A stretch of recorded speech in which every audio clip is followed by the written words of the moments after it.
And since 2007, talagang nakita ko yung hirap ng mga university, ng estudyante, ng lahat ng mga tao. Sabi ko, nakakapagod. Nakakapagod pala maging Pilipino. Yun ang una ko naging alikain. Nasabi ko, bakit nakakapagod? Bakit sa ibang bansa ang dami nagiging benefit? Bakit kami lagi benefit? Matatalino naman kami. Kaya naman namin ginagawa nila. Bakit hindi kami bigyan ng patas ng sweldo na kaya kong kabataan ko ano yung utak na meron kayo dyan? Yan, wrong proud ako. Kasi nakaka-proud yan na maging Pilipino. Kahit saan akong bansa magpunta. So sabi ko, bakit hindi natin i-establish ang education? Paano natin to-tokenize ang university system? Diyan po ako nagsimula. Nagsimula ako bilang si Trick today. Isang taong wala talagang alam sa technology. Hindi po ako IT. Hindi po ako graduate ng mga master's degree. At hindi rin po ako software developer.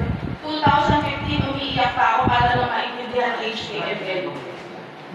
Wala po akong alam talaga dyan. Pero ika nga sabi nga, pag talagang ginusto mong malaman, matututo ka na ngayon, marunong na ako mag-coding, marunong na ako sa React, kaya ko na mag-build ng smart contracts. Kinala ko na lahat ng mga hindi naman tinuro sa akin ng university. Mascom po ako eh. Ano namang relate ng Mascom? Pag kinala ko, anong course mo?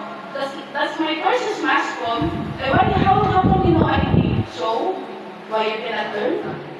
Bakit di ba natin pwede pag-aralan yan? So, that's what I did. I tried to learn, I tried to research, hanggang kinuha na ako ng mga company na maging researcher, binabayaran ng research mo.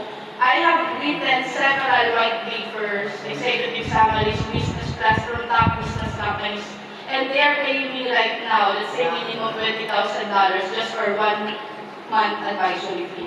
Yan na po yung fee ko ngayon. Para magturo naman, nag-charge na ako ngayon ng fee. Pero pagdating sa mga university, libre ko pong ginagawa yan. Libre kong ginagawa yung pagtuturo sa mga schools, sa mga tao na walang ano, sabi ko, I got this gift. God gave me the gift to learn, to understand, to simplify. Kasi pag tinanong nila, ano ba ang blockchain? Lagi namin mga mayayaman na sa alam niyo po ba kaya niyo yung maintindihan ng blockchain? Ang blockchain, isipin nyo na lang, nasaan ba tayo ngayon? Pilipinas. Di ba sa Pilipinas, lupa yan? Wala namang dating nasa iyo dyan eh. Ang unang-unang naman, tama? Di ba ang Pilipinas, meron tayo tinatawag na governance o gobyerno? Tama? Di ba ang Pilipinas, meron tayo tinatawag na Philippine Peso? Tama? Di ba sa Pilipinas, meron tayong mga trabaho? Tama?